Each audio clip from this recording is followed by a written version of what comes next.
உணவே மருந்து, மருந்தே உணவு என்ற பழமொழிக்கு ஏற்ப நாம் அன்றாடம் பயன்படுத்தும் உணவு வகைகளில் இடம்பெறும் பொருட்களின் உள்ள மகத்துவத்தை பற்றியும் அதில் அடங்கியிருக்கும் மூலிகைகள் குறித்து விவரிக்க வருகிறது இப்பகுதி.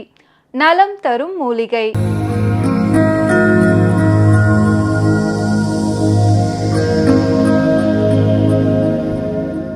மக்கள் வணக்கம். உலக தமிழ் அறிவாளிகளே, சித்தர்களின் அருளால் நலமுடன் பல்லாண்டு வாழ்வோம்.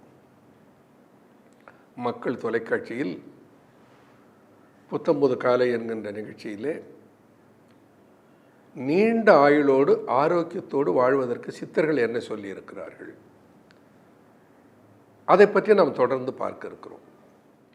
அருந்தியது, அங்கே அந்த பொருள் உள்ளே என்ன இருக்கிறது, நாம் உணவை நன்றாக வாயிலிட்டு மென்று அதை திரவமாக மாற்றி கூழாக நீராக அதை உள்ளே தண்ணீர் போல குடிக்க வேண்டும். கெட்டியாக வாயிலே போட்டதை நீராக மாற்றி உள்ளே செலுத்த வேண்டும். அருந்துதல், அதான் அதுக்கு அர்த்தம் அருந்துதல். நம்ம என்ன பண்ணுறோம், லப்பு லப்புன்னு அள்ளி போட்டுக்கிட்டு ஓடுறோம், சாப்பிட்றதுக்கு நேரம் இல்லைங்கிறோம்.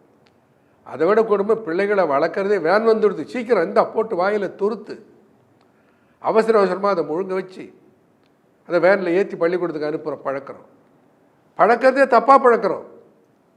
சாப்பாட்டை நன்றாக வாயிலிட்டு மென்று சாப்பிட வேண்டும் என்று சொல்லிக் கொடுக்க தவறி விடுகிறோம்.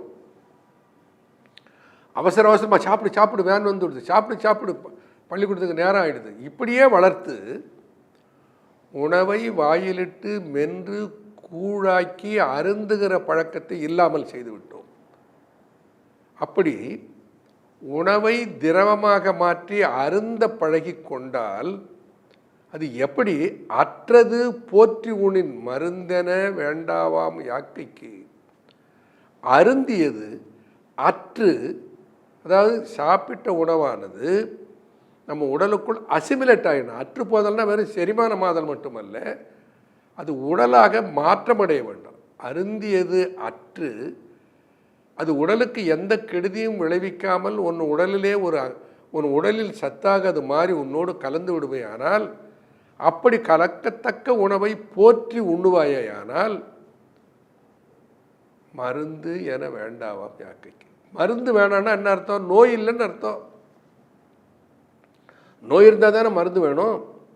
நோயை வர வைப்பது எது, முறையாக சரியாக உணவை உண்ணாமல் இருப்பது. என்ன உணவு என்று வள்ளுவன் சொல்லவே இல்லை. இந்த 10 குறளிலும் இன்ன உணவை சாப்பிடுங்கன்னு வள்ளுவர் சொல்லவே இல்லை. ஆனால் உணவை எப்படி சாப்பிடுவது, எவ்வளவு சாப்பிடுவது என்பதை பற்றி மட்டும் சொல்லுகிறார். ஆக அருந்தியது அற்றது போற்றி உணின் முதல் சூத்திரம், உணவை வாயிலிட்டு நன்கு மென்று கூழாக்கி திரவமாக்கி சாப்பிட பழகி கொள்ளுங்கள். அப்போது அது எத்தனை தடவை சார் மெல்லணும், வாயிலிட்ட உணவை எவ்வளவு தூரம் மென்னா அது கூழாகும், எல்லாத்துக்கும் கணக்கு கேட்போம். சொல்லி வாயிலிட்ட கூழாக்கி முழுங்கன்னா நமக்கு தெரியாது எத்தனை தடவை சார் மெல்லணும். அதுக்கு பல கருத்துக்கள் நிலவுகின்றன. ஒருவர் சொல்லுவார் 32 பல்லு இருக்கிறது 32 தடவை மென்று முழுங்க வேண்டும் என்று சொல்லுவார். இன்னொருவர் சொல்வார் வாயிலே உணவு இட்டால் குறைந்தது 15லிருந்து 20 முறையாவது மென்று சாப்பிட வேண்டும் என்று சொல்லுவார். என்னுடைய அனுபவத்தை உங்களோடு நான் பகிர்ந்து கொள்கிறேன். வாயிலிட்ட உணவு அரிசி சாதமாக இருந்தால் ஒரு 20லிருந்து 25 தடவை மென்றாலே போதும், அது கூழாகிவிடும். நன்றாக கூழ் போல தண்ணீர் போல மாறிவிடும்.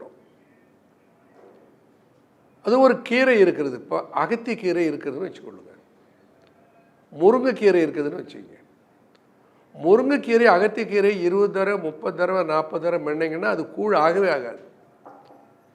குறைந்தபட்சம் 100 முறை மெல்ல வேண்டியிருக்கும், அப்பொழுதுதான் அது கூழாகும். முயற்சி பண்ணி பாருங்க, தெரிந்து கொள்வீர்கள்.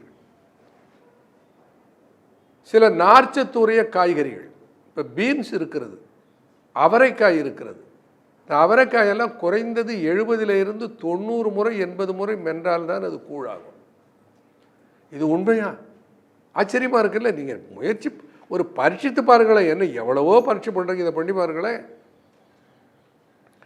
வாயிலிட்ட உணவை நன்றாக மென்று அது கூழாக வேண்டும். அப்போ எத்தனை தடவை மெல்றதுன்னு ஒரு ஃபார்முலா சொல்லிவிடுறேன். அப்போ நீங்கள் எல்லாம் இதை பின்பற்ற ஆரம்பிச்சுப்பீங்க. எத்தனை முறை மெல்லலாம்? 50 முறை வென்று விழுங்குவதுன்னு வச்சுக்கோங்க. 50 டைம்ஸ் வாயில் ஒரு கவளம் உணவை போடுறோம்.